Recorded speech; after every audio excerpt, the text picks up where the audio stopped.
there in alphabetical order? Thank you all for being here. I'm sorry if we're a few minutes late.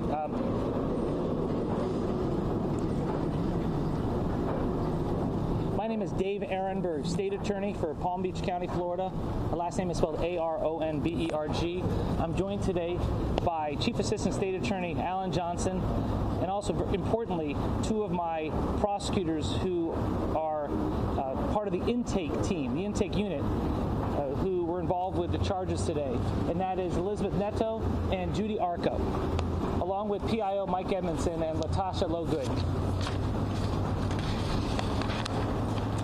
On Friday, February 22nd, the Jupiter Police Department gave us case filing packets stemming from their prostitution sting.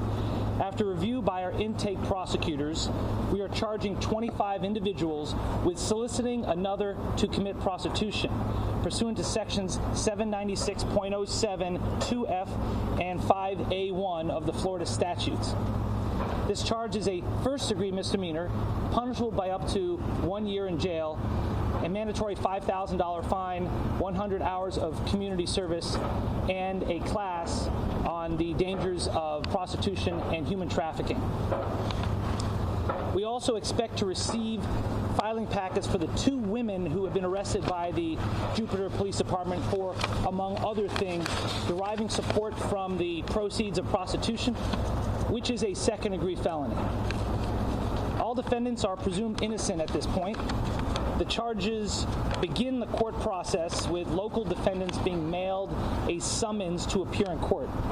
Out-of-county defendants will have a capias issued, which is essentially a low-level warrant, and will have to either surrender or have an attorney contact law enforcement to satisfy the warrant. The clerk's office will publicly release court dates for those receiving a summons, and the names of all the defendants will be released. And actually they have been released already. The names of all defendants already have been released by the Jupiter Police Department. I'd like to thank the men and women of the Jupiter Police Department for their professionalism and diligence in investigating these cases. It's our ongoing partnership with local law enforcement that helps keep our community safe.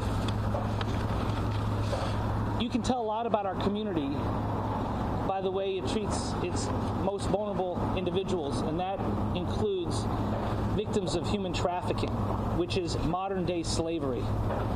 Human trafficking is the business of stealing someone's freedom for profit, including, it can happen anywhere, including in the peaceful community of Jupiter, Florida. In 2017, our office joined with the Palm Beach County Sheriff's Office and the FBI to help start a human trafficking task force. We are pleased with our progress, but we realize there's a lot more to do. These cases aren't about any one defendant or any group of defendants.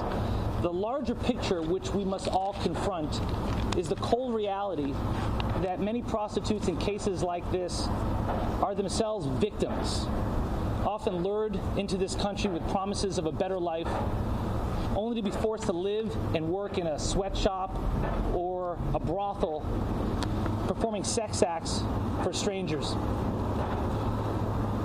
Human trafficking is built on force, fraud, or coercion. It is evil in our midst. It is also fueled by the demand side, demands from otherwise law-abiding citizens who are not aware or don't want to be aware about those being exploited. Human trafficking often occurs in plain sight, which is why I'm hopeful that these cases will encourage people to say something if they see something, and for victims of this unreported crime to gain the courage to let their voices be heard. With that, I'd like to take any questions you may have. Again, please identify yourself. Yes.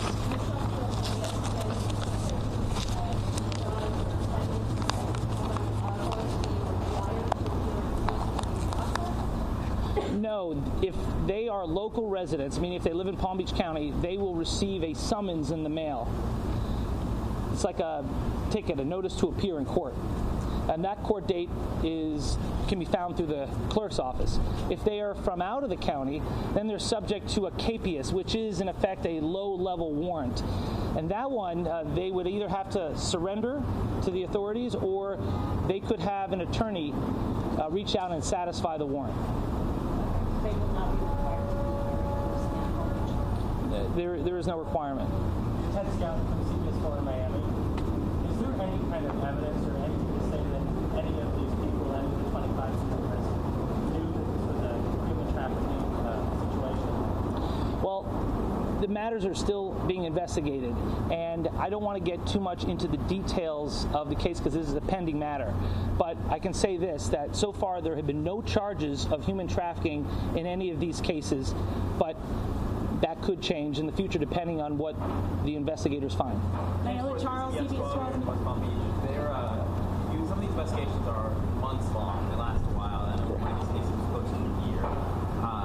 Monitoring these situations, we know we want to get this right in terms of charging everyone involved. But at the same time, you have these women who are victims telling us they're doing this for months as we're monitoring the situation. So how do you kind of find the compromise between monitoring and making sure you're getting everything right in terms of what you want to charge, but also knowing that these women are suffering another day, another month? Right. Those are questions for the investigators, the police. The Jupiter police engaged in a multi-month investigation, and then they turned over the filing packets to our office for prosecution. I think the question you have would be more geared towards the investigators, but they're very professional, and I think they did an outstanding job. So, it's always a balance, as you say, between letting the conduct continue to gain enough evidence to file charges and stepping in and stopping it. But that is really a question for the investigators. Terry Spencer from Associated Yes, sir. Press. First, two questions. Where are the women who are working or active in the brothel? And also, do you think state law is sufficient right now to deal with this situation? I was a state senator when we tightened the laws against human trafficking. Florida law is very strong against human trafficking. It is a first-degree felony for most cases of adult human trafficking.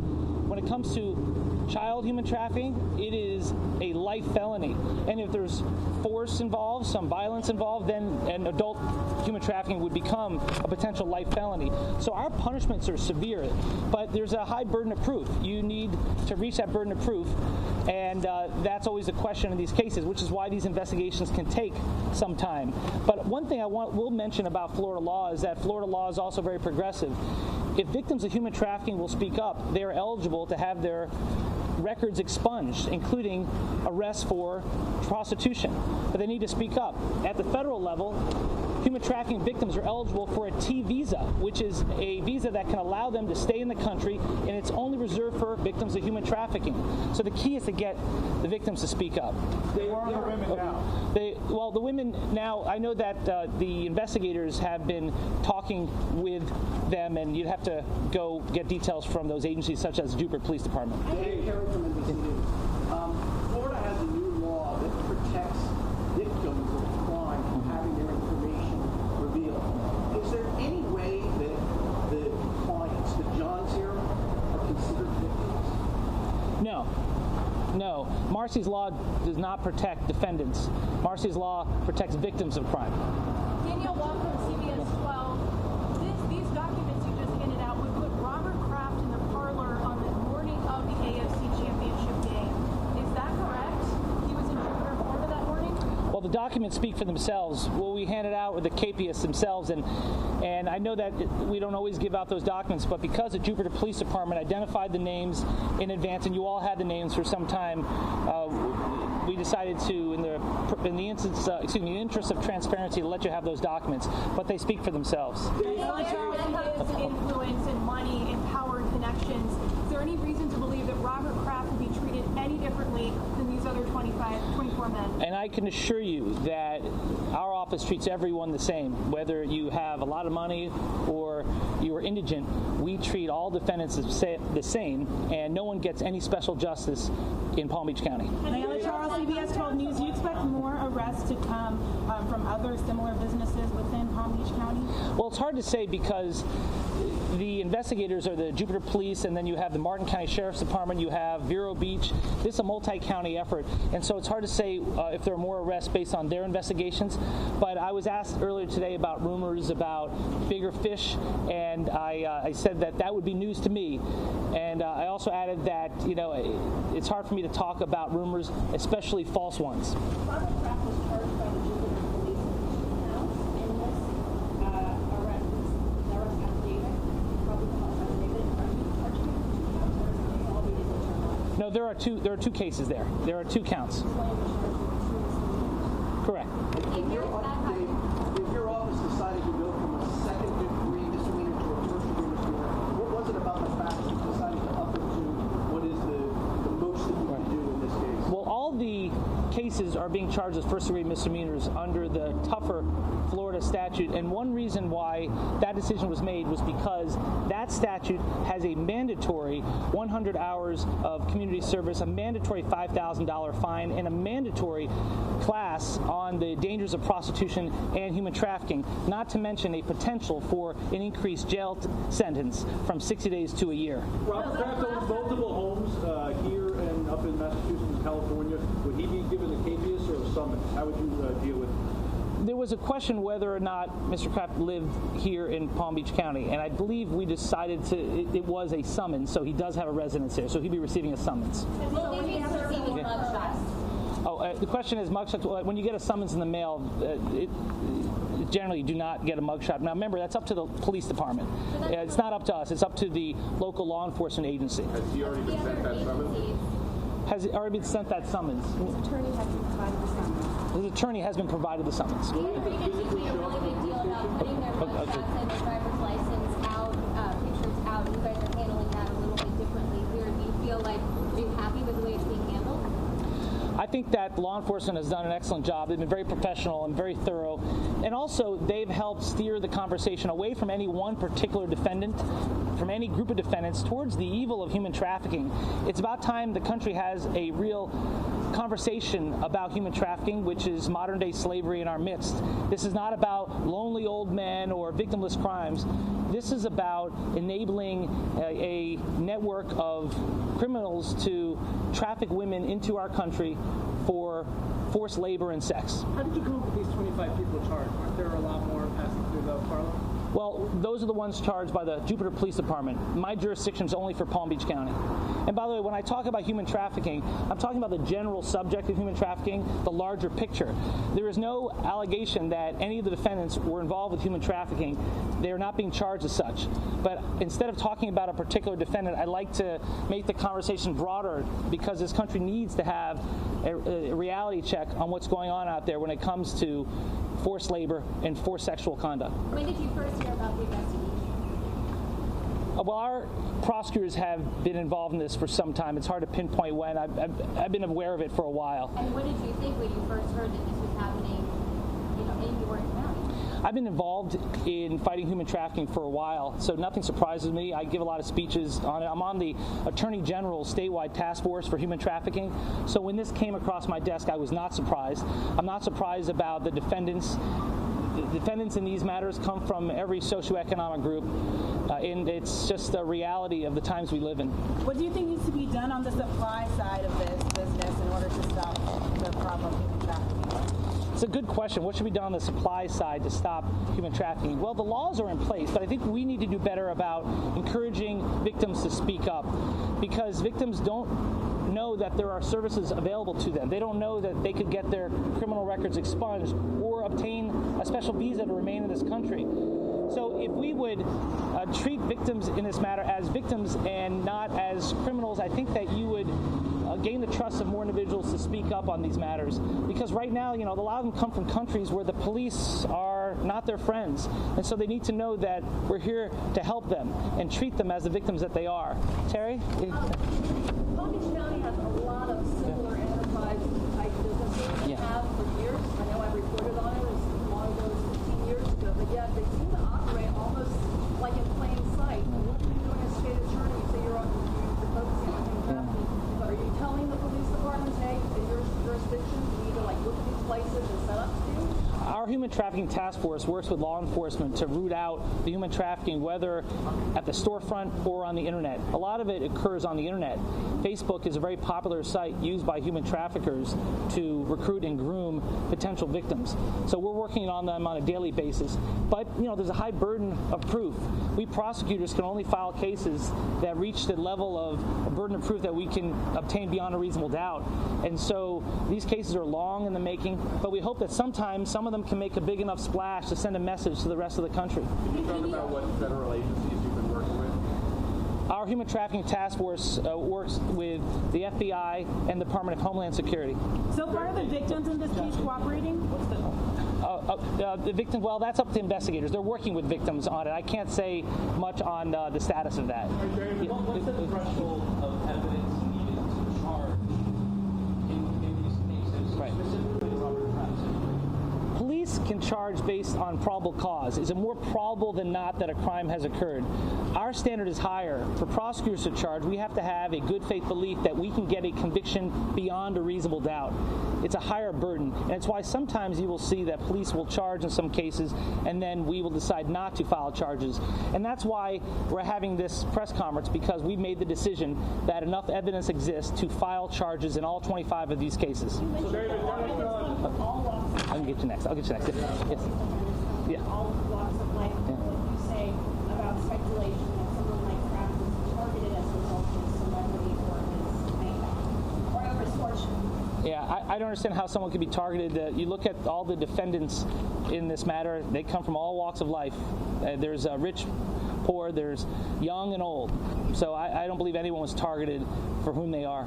Yes, sir. Over here. David, two parts. If the women are considered victims, does the video evidence affect the usage of the prosecutor's tools? Does the video of the victim affect your use of that in the proceedings? It shouldn't. The individuals involved, we're working with them, and I can't speak more about it as far as the victims to gain more information, but it should not affect our ability to use video ultimately if we need to in court. What's the most important thing you need right now to meet that high burden of proof? Well, the video evidence is always very powerful in a court of law. You also have, the testimony of some of the victims. I know that in many cases like this, there are language barriers and there are interpreters needed, and there's also a trust factor that must be gained. So we're working on all those things. Can you clarify about those victims and how they got here? How about this? Let's say, Karen, then I'll take you. I'll get you next. Yes, sir. Is there any possibility that those who have been charged can somehow flee this away to a lesser charge? Well, there are diversion programs available. There are classes available. So just because the mandatory penalty is up to a year in jail doesn't mean someone's going to get that.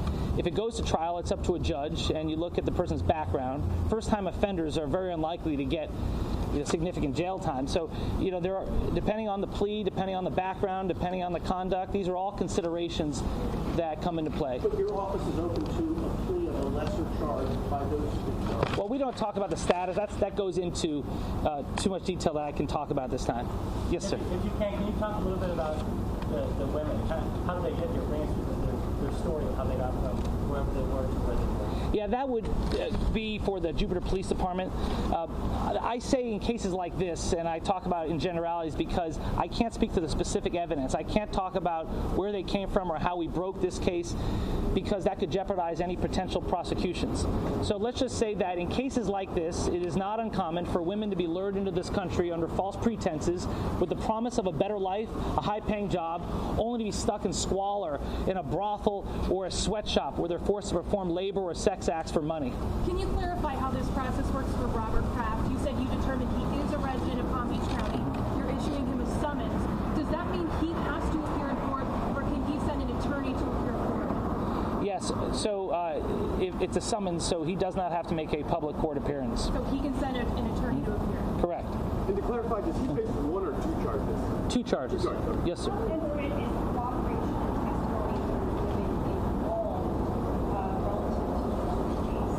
How important is the cooperation? Well, if it goes to trial, their testimony obviously could be helpful, but if there's video evidence, that also is very powerful evidence. But I don't want to talk specifically to the evidence, but in general, video, eyewitness testimony are all important for any trial. The County County guys are deeply for how they treat the rich and famous when they come to the criminal justice system. Now, I know Jeffrey Epstein did not have it under control. That was 3 administrations ago. I understand. Do you want to talk about set the record straight? All right, everybody, good afternoon, and thanks so much for watching News Now, which is part of Fox10Phoenix.com. If you're just joining us, Robert Kraft, billionaire businessman and owner of the New England Patriots, has been charged with soliciting a prostitute. The charges come as part of a recent prostitution and human trafficking sting in Jupiter, Florida this week. Jupiter police told reporters Friday that 77-year-old Kraft hasn't been arrested. A warrant will be issued and his attorneys will be notified. So we're going to continue to listen in on this news conference with the state attorney in Florida. Correct. Well, it also depends on the court. It depends on the judge and the court whether they make an arrangement, but that would be largely out of our hands. The judge imposes the sentence. Now, if there's a plea, then we have a lot more to say in it, but this is all speculation at this point. It's still early.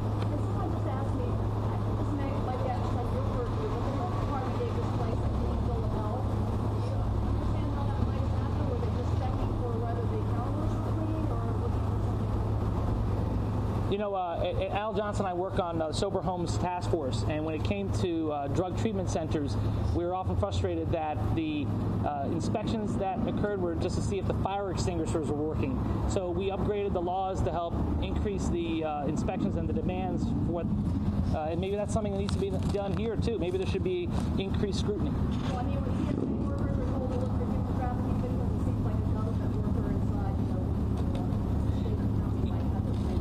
Yeah, you know, there are 328 million Americans, and there are about 800,000 law enforcement officers. So it's up to all of us to be the eyes and ears to protect against human trafficking, because a lot of this stuff occurs in plain sight. You know, it's like the nail salon worker who is living in the back room and who's not allowed to handle money and is afraid to look at you in the eye. If you see something, say something, and maybe that's the good that can come out of all this. Maybe we'll have a new understanding of what human trafficking is and what it isn't. We could have last questions, please.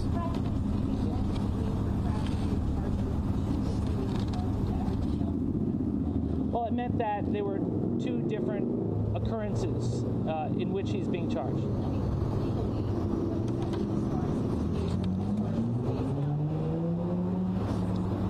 It's just what it is, that instead of 1 charge there are 2, there are 2 counts, and so he faces 2 separate counts and have to satisfy those counts with a plea and move on from there. It could. I'll take one more.